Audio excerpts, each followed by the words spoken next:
peace and love among all beings of the universe. Let there be peace.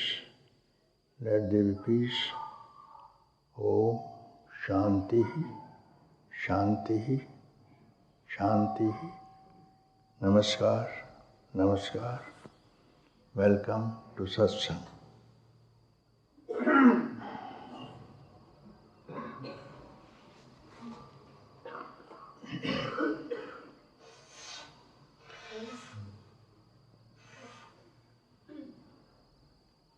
Pleasure is pain. All pleasures end in pain.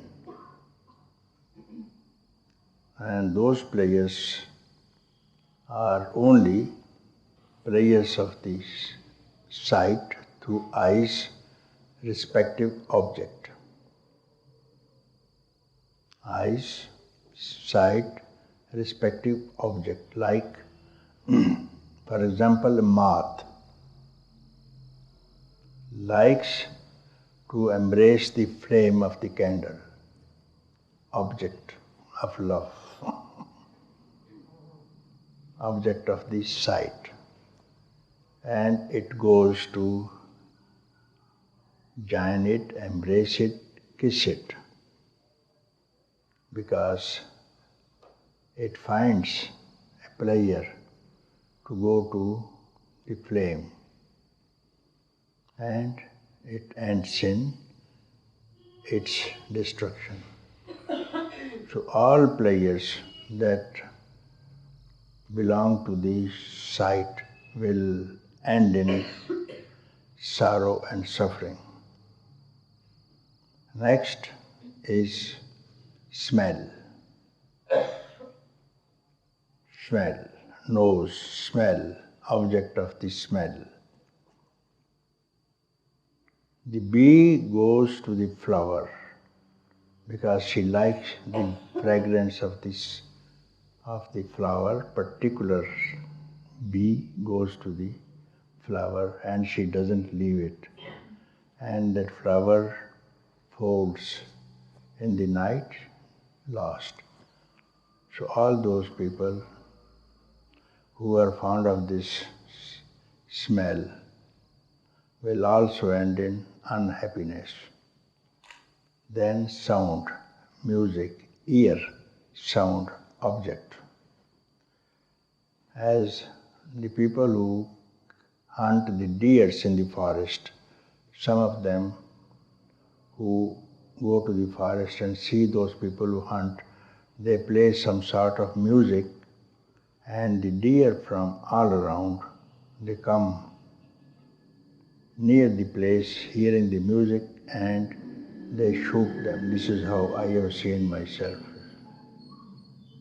And then taste, mouth, object of taste, like fish, always tasting, as you know, and it touches the hook of the angle of the fisherman, ends in suffering, loses her life. So those who are fond of taste, surely one day will have unhappiness in the end because of the taste. Any kind of taste will end in suffering. So, sight, smell, touch now. This is all one, we all have. Sight we have, and then smell we have, and then hearing we have, mouth, touch we have, and then touch. Touch means hand, no? Taste and touch. Touch is, you know how they catch the elephants. The elephants are caught only, they make a decoy of elephant, she-elephant, dig a well, and on that they lay some grass. On that grass they make a she-elephant, decoy of she-elephant paper. And the elephants come to go near this elephant, touch, and it falls into the well. And the people who deal in the elephants, this is how they take the elephants and remove their tusk, trade of the ivory, and then they sell the elephants also. This is now, of course, it's banned in India, but how the elephants were caught in India. So these are three things: in pleasure and in pain, how to avoid. There's no other way to avoid this thing unless you aspire for self-knowledge.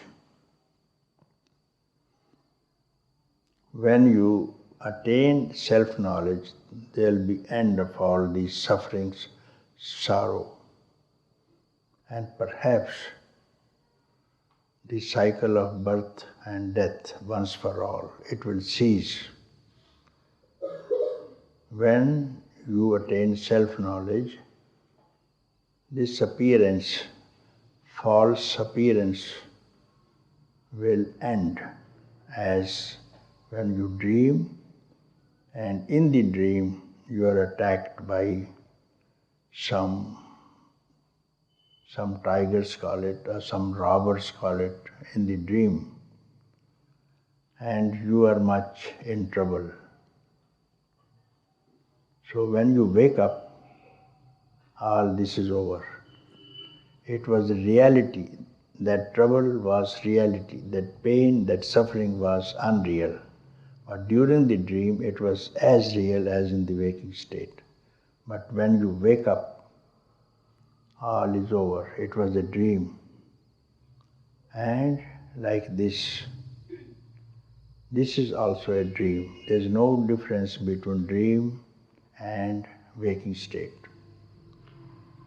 Because in the dream also we see name, form. We see mountains, we see rivers, we see animals, we see birds, and we see forests, trees, everything. Likewise, here in waking state also we see name and form. What else? So there's no difference. So to wake up from this long-standing dream, we have to aspire for self-knowledge so that we wake up from this dream. How to do it? Many ways have been prescribed, many practices, methods, yogas. I don't think it has worked successfully, as the only one way is to know thyself, which is here and now. For that, to know yourself, you have not to do any kind of practice. You need not go anywhere, because it is not located far away from you. Self, Atman, is here and now. And you have to be free of ego, your desires, and habit of searching for the pleasures. This once you can avoid for instant of time, you will get rid of this mind. Mind is ego. Mind is past. Mind is samsara. Mind is sorrow and suffering. So you have to strike at the root of the mind, without which you cannot be happy. You cannot be at peace. And you can do it If you resolve to do it, you can do it without any kind of effort. You have only got to do or got not to do. I don't think to do anything. Neither I tell you not to do anything, not to do anything. Simply I tell you to keep quiet and don't make any effort. Do not stir a single thought. Don't think, don't make any effort. And during this span, question, who am I? And if you can do, you are free. If you don't, the world process is in front of you for your enjoyment. And it will stay millions of years. You have spent here 35 million years have already gone through to be here in Satsang. So you are welcome. We are going to do it because we have got not to do anything here. Simply stay quiet. Not to think, not to exert. Simply find out, who am I? And this I is not located even feet away from you, inches away from you. It is here and now. Even before you speak of I, it is previously there. Before the rise of I, it is always there. It is not the sound that I speak about.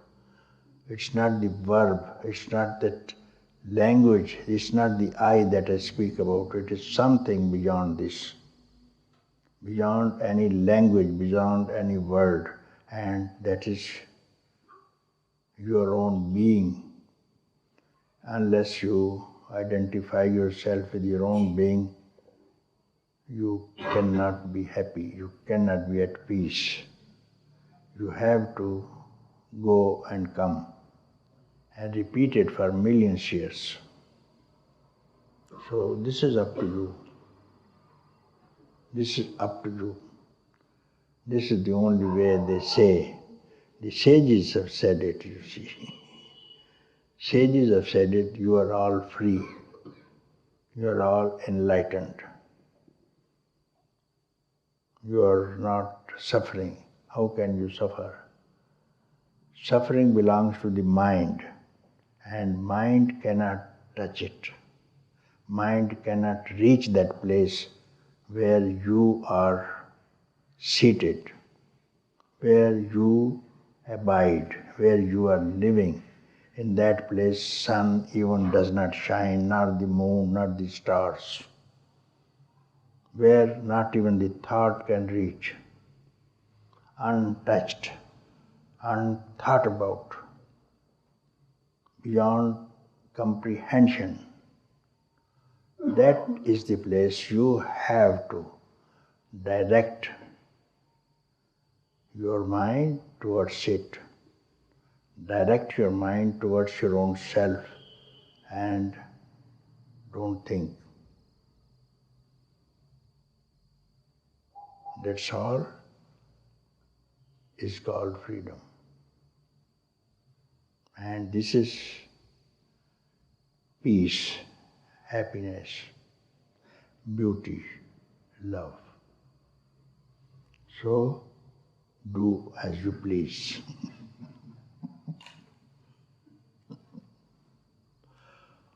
Oh.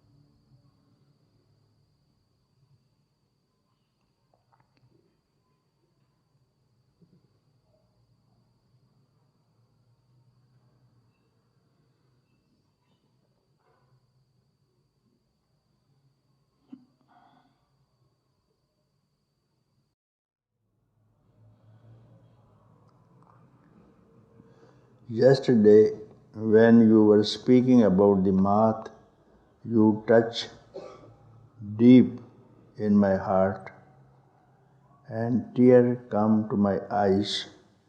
Can you help me to disappear in the flame? My name is Shalabha. Shalabha? What is Shalabha? No? Shalabha? Then your place is go towards the flame only if you are a moth. Do you speak English? What's your mother tongue? Spanish. Spanish. It's okay.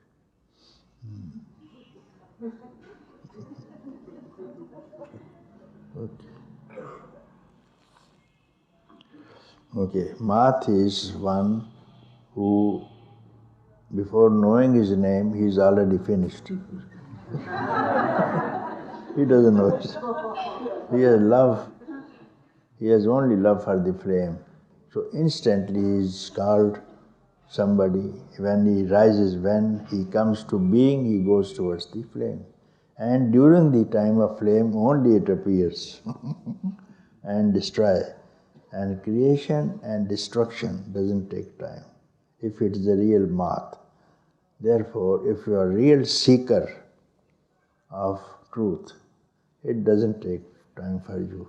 When you give rise to freedom, when a seeker, a true person, give rise to, I want to be free, there and then he is free. Understand? Like a moth. Otherwise, this desire of freedom will come from where? Tell me. From the mind. Desire for freedom must come from where? Desire for freedom must come from where?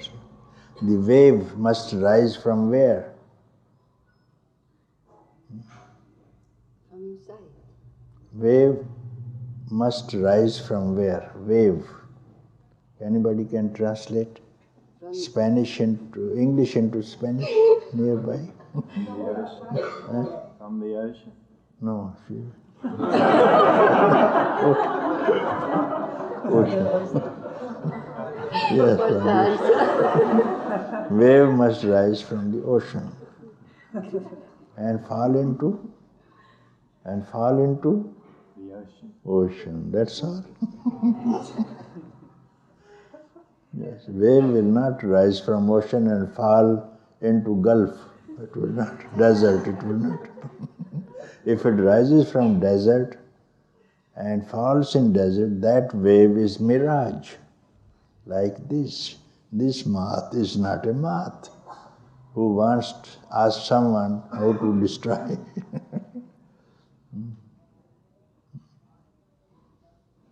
This moth is not a moth who wants someone tell me where is the flame.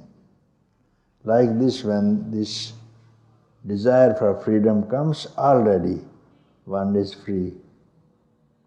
What else he can see? This desire alone is freedom. That's how I believe. In this desire, all around, what one will see. I want to be free. What else one could see in this desire? Nothing else. So for the moth, everywhere there is fire, flame. Only moth, it's not a moth, something else.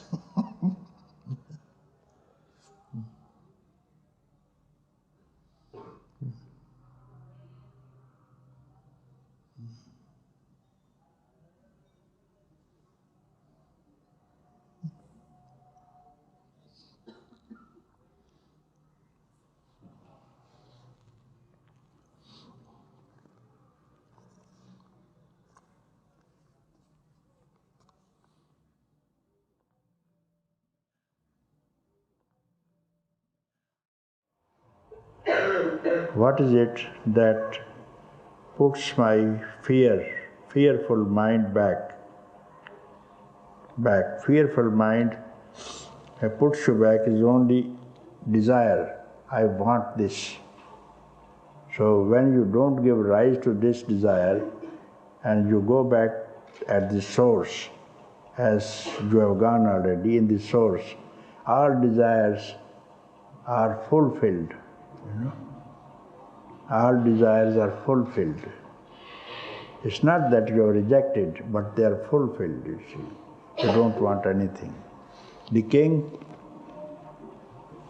needs nothing, you see. The emperor of the country needs nothing. How? He doesn't want, I want this apartment, I want this piece of land, because everything belongs to him. So you have to become a king, not a beggar. When you want something, when you go out, you are a beggar. When you make desire, you are a beggar. So why to beg? Why not to see that you are a king itself?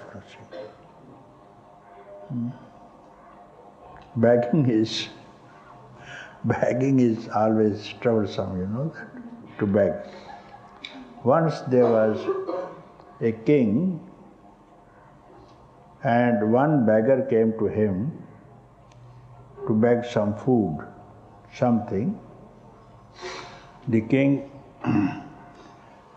was saying some prayers, and the beggar was waiting for a long time. He is still worshipping his God. And then after worship they say, you see, they do like this thing, and Hindus do like this thing, the Muslims do like this thing, isn't it? And Christians also do like this thing, you see. Means, give me my daily food. That is, you go to the church and ask for daily food. Muslims also, they want, you see, give me, send me to heaven. So this is what they beg. And this man now is finished this, his worship is finished, the beggar is going. And then he called him, no, he says, I was busy in my puja or worship, you come, I will give you. He said, no, I am a beggar, but I thought you are a king, but you are also begging.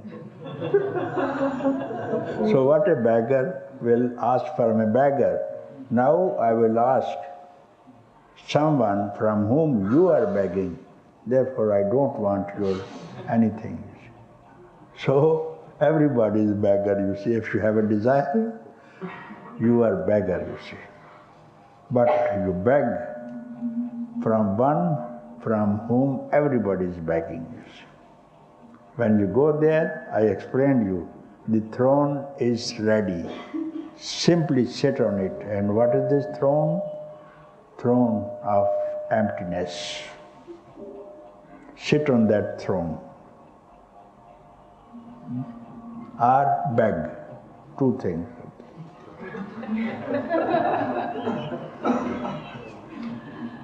That is your choice. Everybody is a beggar. You tell me, have you seen anyone who doesn't want anything in the world? Have you seen anyone who doesn't want anything? Have you met that man? You start from your father. He needed your mother because he wanted her. And then you are the product of desire. Isn't it? So you have also started the same desires. So this is, you have inherited, no? You have inherited begging. This begging bowl you have inherited from your father and they from their fathers, and this continued. And it will continue, you see, unless you stop it, you know. You throw this bag, you throw the bowl away and say, I'm no more beggar. No more beggar means I don't want anything. What do you lose? One side, if you don't want anything, here is the throne ready for you. and you are begging, you will not satisfy.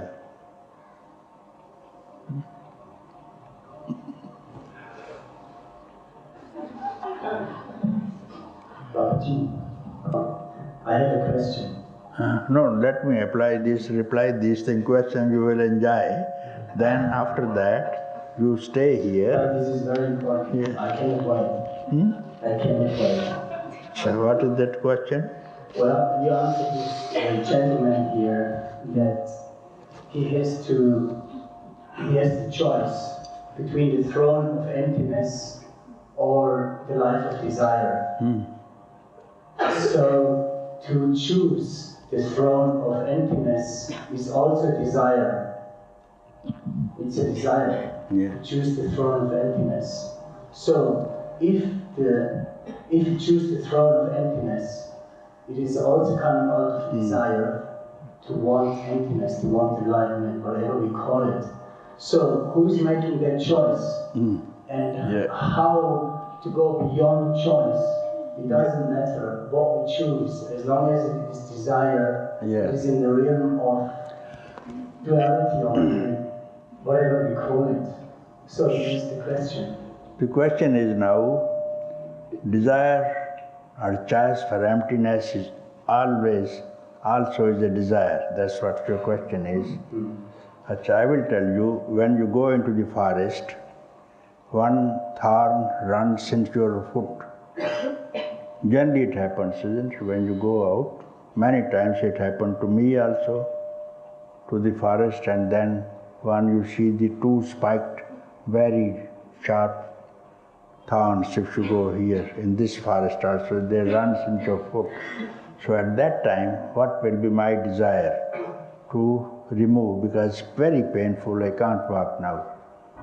So from the same thing, same bush of thorns, I pick up another thorn and remove this thorn.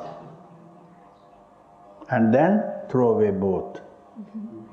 Taking out this thorn with another thorn and then throw away both and walk free. So this desire of freedom is a desire also. Then you take another thorn to remove this desire for freedom also. And what is that desire? For freedom is a desire. Bondage was also a desire. Pain, suffering was also. To remove that, you made use of this thorn to remove the bondage. When having removed, throw away the other thorn also, along with the same thorn which ran into your foot. Both are gone. When both are gone, this thorn which took out the other thorn of bondage has done its work. You don't need any one of them. You are free now.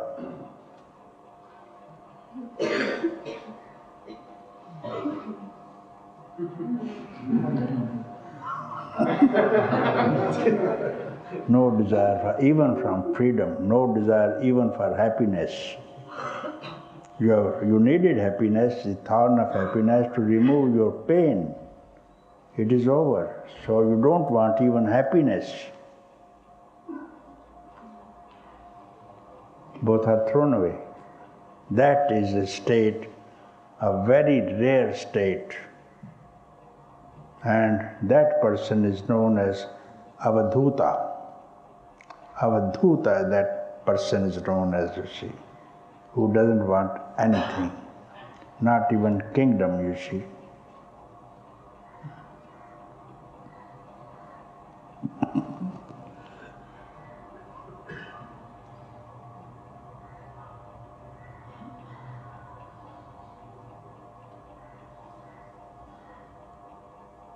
There was one king, a wise king. He wanted freedom, enlightenment. For that purpose, he was always thinking how to be free. Then he heard from someone, there is a man, he is completely realized man, enlightened man, and he is in your kingdom only. Then he sent emissaries, people, to find that man. Who is this man? So all the 4 directions, he sent a column of army men to find who is this man. And everybody reported, we don't find any man. And then he called the person, you said there is a man. Yes, yes. But my people have gone up to the frontiers of my kingdom, they have not found. And then he said, no, he is living just a few yards from your palace itself, there. So someone had gone and seen this man. He was a cartsman, cart driving, pulling cart, you see, sitting under the cart and making rice, boiling rice, you see. And then he asked, this name was also given to this, are you this man? He is busy himself and not caring for this thing.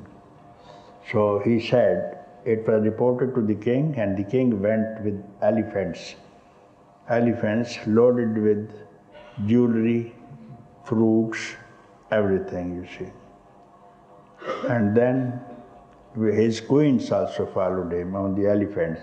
So he prostrated before that man, and then he stood before him and he said, I want knowledge, I want freedom, please teach me. He said, yes, you are a good man, you have come here. How long you have been a king? He said, 30 years, you see.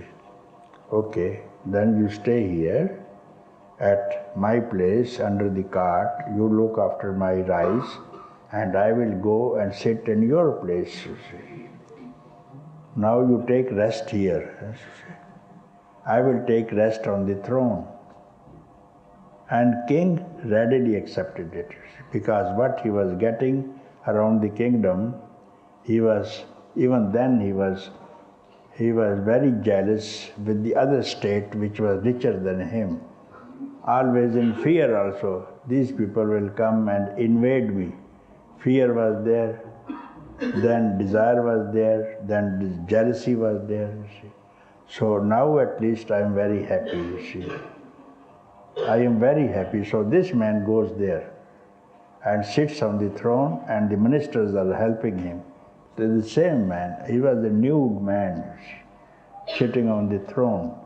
So everybody was very happy, very generous, and all the kingdoms around became his friends, because he has no pain in his mind and no jealousy for the other people who are richer kings. So they became, all the states around him became very friendly, you see. And now this man goes there. Now, you go there, even governing a kingdom, you will not get into the trouble, because you know this thing, what you have done.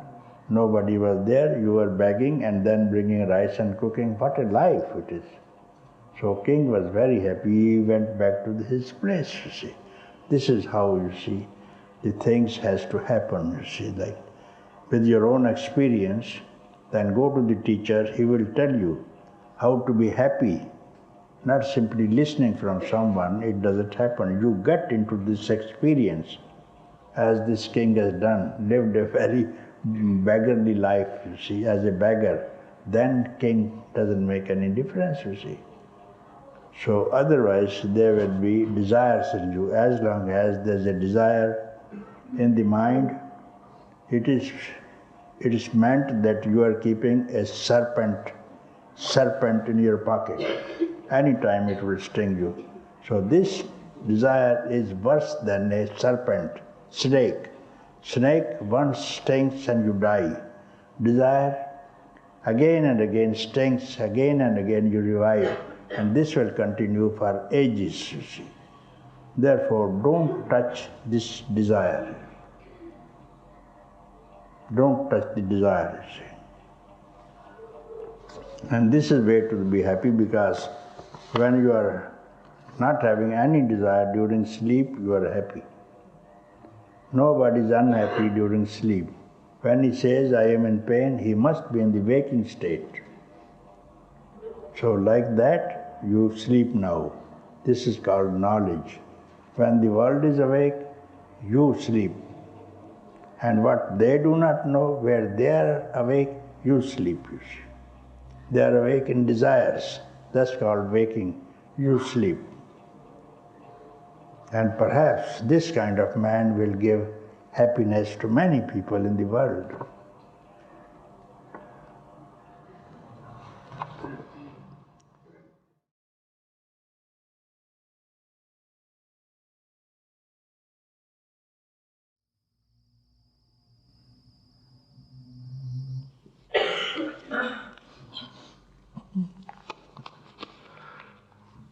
After 2 billion years, one becomes a human being. Otherwise, lower species, animals, birds, worms, yes, and then plant life, then marine life. So it takes 2 billion years to have this form. You must be very lucky to be counted among 6 billion people tonight here. One of the 6 billion people, human beings, population is 6 billion. And how many fishes are there? How many mosquitoes are there? How many pigs are there? So first of all, you are very lucky to be among 2 billion people. Among 2 billion people, you can have survey country-wise. Whole country has not produced even one person who got freedom. You can see. Maybe very few people you see. The country-wise survey, not more than one person in a country, and some countries, there are 400 countries here. And among the 400 countries, there are no 400 enlightened beings. There should be. If one person in a country, there should be no, not that you see. We have to look behind to find out some. Gautam was born 2,600 years ago. Go behind. Why should we go back to the past and pick up one Buddha? Everybody is entitled to become Buddha. He was a man. He was just an ordinary man, having wife, son, kingdom. He could get freedom. Why not everybody could get, you see? But we have to do as he did. Middle of night, a thought comes to him. What's all this? Samsara. What is all this? Because some astrologers have told his father, this boy who is born today will not be a prince. He is destined to be a monk, enlightened person, but very famous man he will become in the world. Therefore, he has put him into the wall of the enjoyments, palace. He cannot go out. Just kept inside, and all young girls to be around him.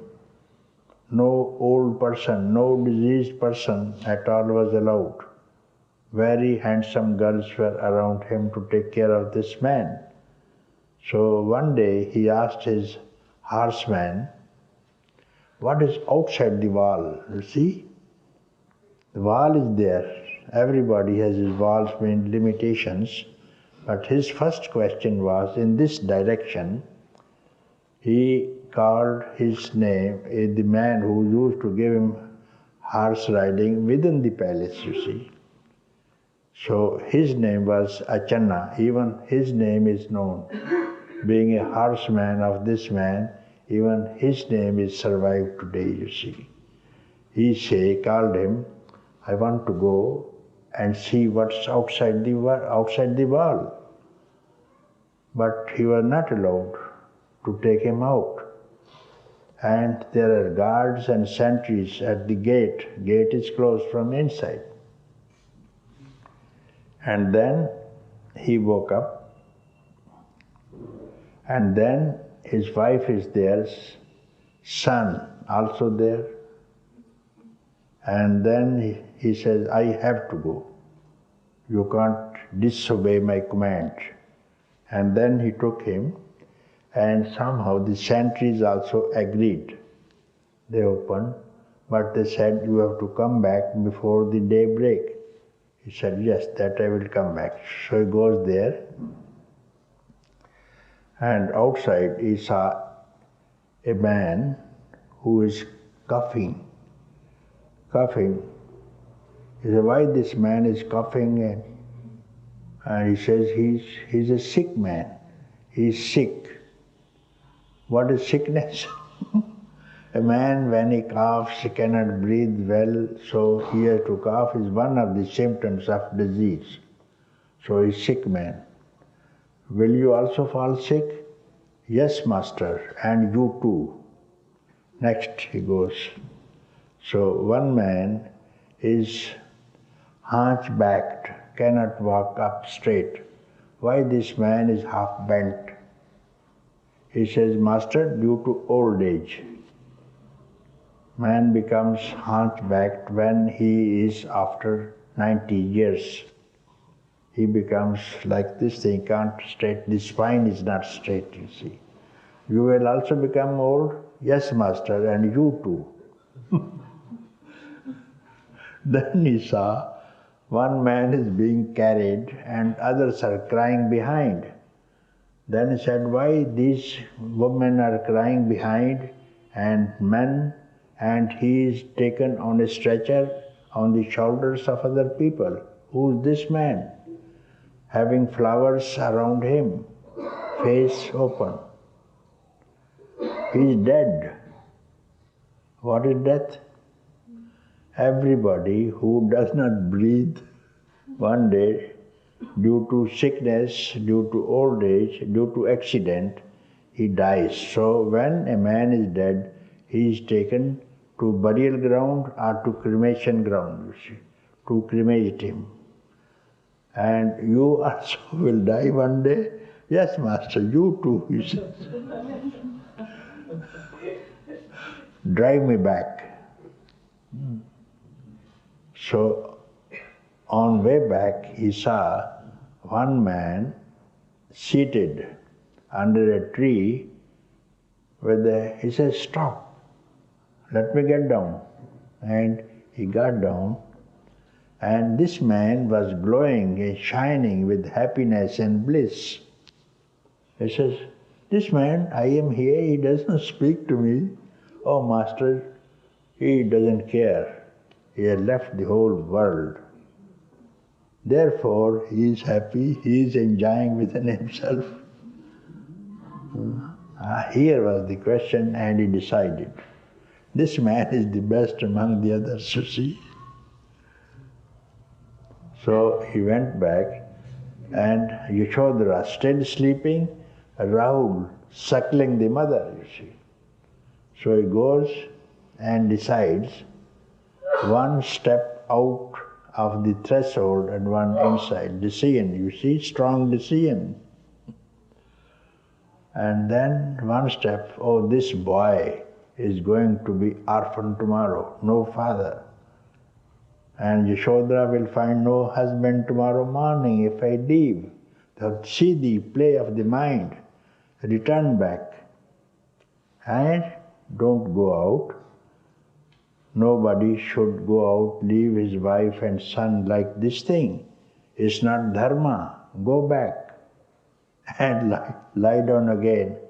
No, one step was very strong, which was outgoing step, you see. And he didn't look behind. He went out. So this is how a man has become Buddha, not looking behind, as you say, my bad habits, my mind. I say, you are not to look behind. All this is mind. All this is mind, you see. And you have to win it with very strong mind. Otherwise, there's no hope to be happy. Always you'll be born in the very low wombs, again and again. no end. And now you are lucky, you are in Satsang, don't fail back, you see. You have got to do it now. Don't look behind. These behinds you have looked many times, you see. What is it that you have not seen? What is it that you have not enjoyed till today? If you are satisfied, go back and sleep with Yashodhara again. Otherwise, go.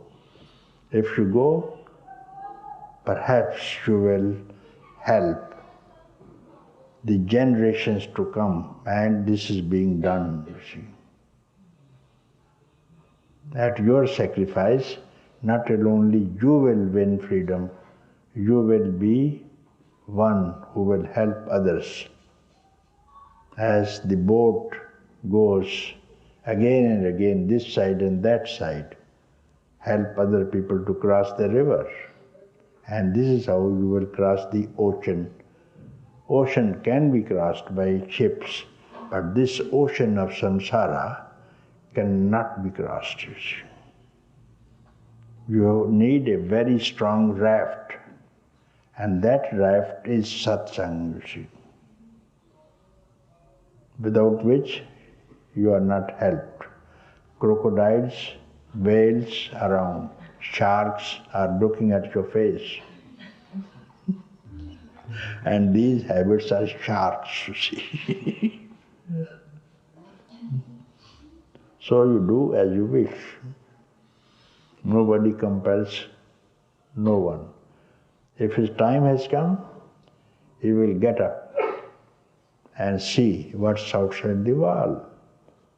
Not everybody. Everybody remains within the walls, limitations of the mind.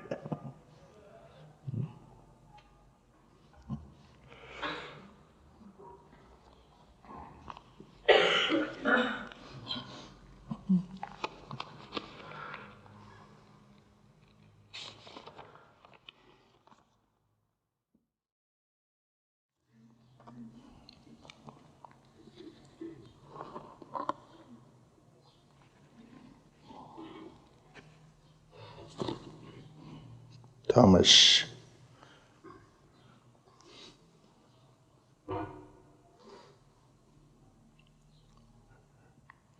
Last year when I sat with you, my longing for freedom disappeared.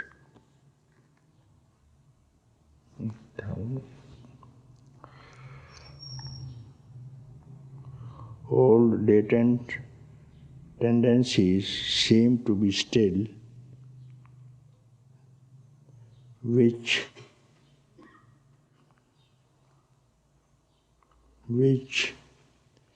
keep my mind working and outward going.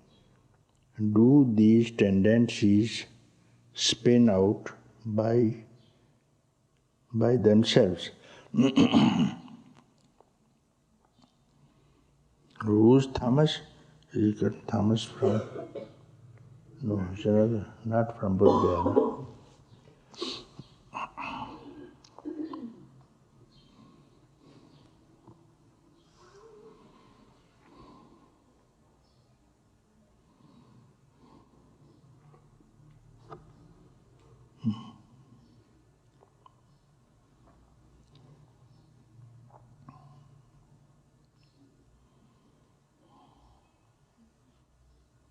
What is your question? I said with you for longing for freedom that disappeared. Okay, freedom disappeared. Then what else is now there? Latent tendencies seem to be still there. Okay.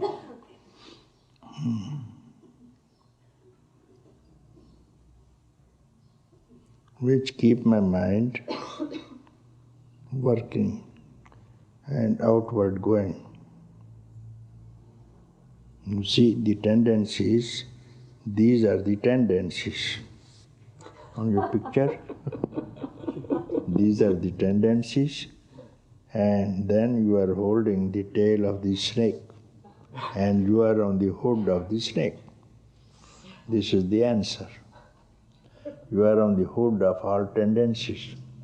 that have been biting you and killing you. Isn't it? And now the same tendencies are prostrating before you. So let them dance. The same tendencies that were troubling you become your maidens, maidens. And thus utilize our services like these, you see. But you have to stand like this on the hood of the snake. So let them come and help you. They will not trouble you. After all, you need to live and you can't avoid tendencies.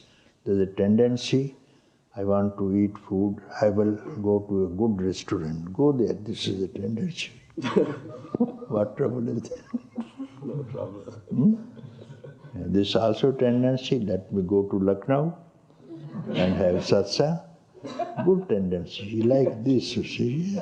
This tendency has helped you. Like this, and brought you here and you came, simply follow the tendency itself. So you keep this with you, stand on the hood of tendencies and keep the tail of the tendencies in your hand. Yeah.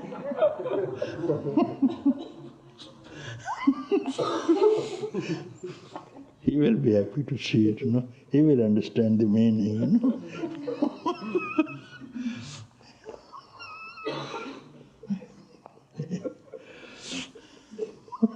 Good, no? Yeah. Good dance. Yes, you can play. You have gone to any circus, The young girl comes and opens the mouth of the lion and puts her head into the lion's mouth. Haven't you seen? Yes, you have seen. And how she has controlled this lion. And if you see a lion, not even seeing, if you see a roar of the lion in the forest, what will you do? What will you do? Just a roar of the lion, if you hear in the forest, what will you do? You will change your pant, I think.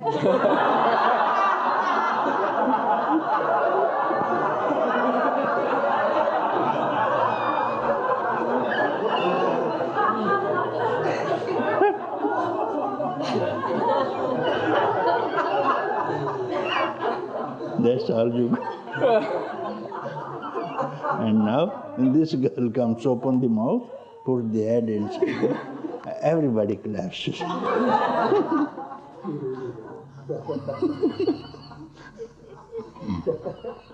Thank you.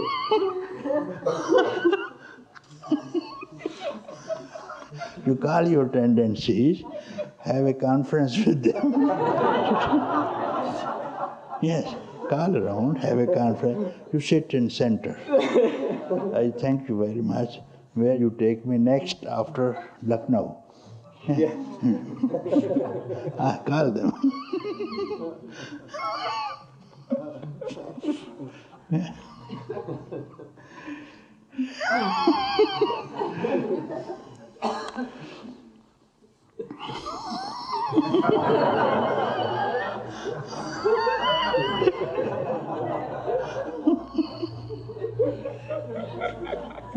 He looks beautiful. You come here, you see. What is this? What is this tendency? What is this tendency?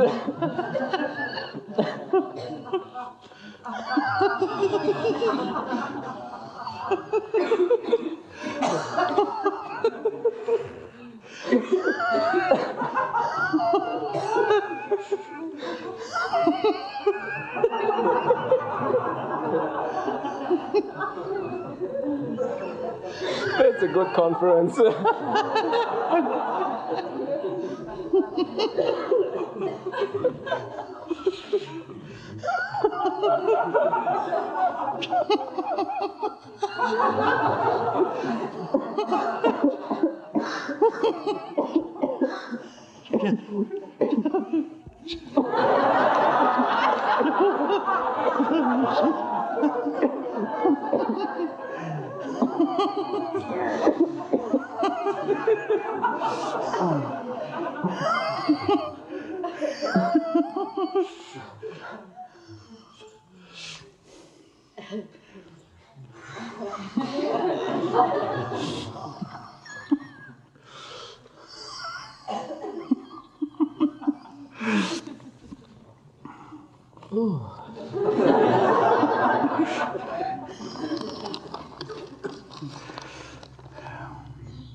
Then when all the tendencies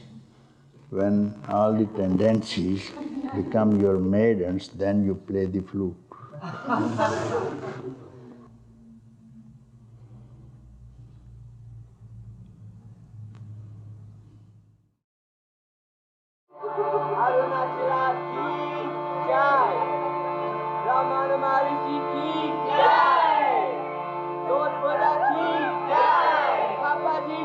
Papaji,